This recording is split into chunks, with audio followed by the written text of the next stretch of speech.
Well, hello, friends. It's your pal Tom Picklefeather, here to tell you a story that's just for kids. Warning, not for children. Hey, everybody. Today's story is about friendship. Sometimes some folks will go to the ends of the earth and other earths to find their best buddy. And it's no different in this story. And this story is about two buddies named Deadpool and Wolverine.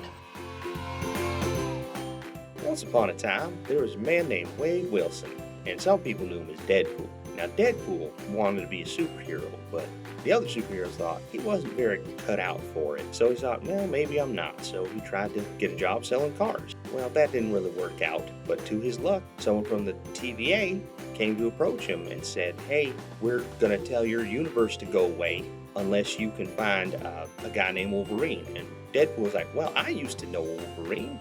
He was my best buddy until he went away.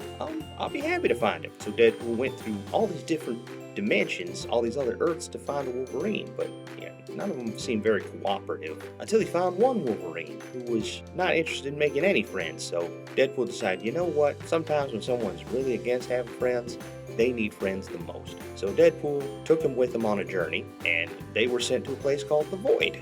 And in the Void, they were approached by a lady named Cassandra Nova, who was Professor Xavier's twin in another world. Well, Cassandra Nova wasn't very nice, and she wanted to bully all the other universes. And well, Deadpool happened to know a guy who's working on a machine that could bully all the universes. So she was like, well, you need to take me to him. And Deadpool was like, I don't really want to. So he and Wolverine ran away. As they ran away, they ran into a guy named Nicepool, who was another version of Deadpool that he didn't quite care for. But to be nice, he lent these guys a car. And so they traveled through the void trying to find a way out. At one point, they had a really serious argument that resulted in the car getting destroyed. But they managed to get along once they found Electra Blade, Gambit, and X-23. And they made fast friends with this group of people. And they decided, you know, we're all going to try and talk to Cassandra and tell her that, hey, maybe bullying the multiverse is not a good thing. So they go to talk to her. Meanwhile, while Deadpool and Wolverine went to talk to Paradox, who was the agent who sent them on this mission, and tell him, hey, maybe you need to get rid of that machine. But before they could ask Mr. Paradox to get rid of the machine, Cassandra found a way to follow them, and she summoned all these different Deadpools to talk to them, convince them that she's right. Deadpool actually convinced the other Deadpools that, hey, maybe they shouldn't be helping her to bully the multiverse. So the other Deadpools were like, you know what?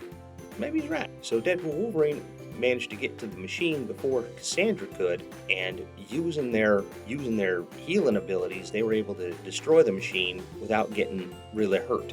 And this cemented them as best buddies because they stopped the multiverse from being bullied. What a wonderful story, and a great film. I recommend it when you're older. But anyway, that's today's story. I hope you enjoyed it. And if there's any other stories you want me to make a little less spicy, just put them down in the comments. Really appreciate it. Anyway, I love you, and I hope you have a wonderful day.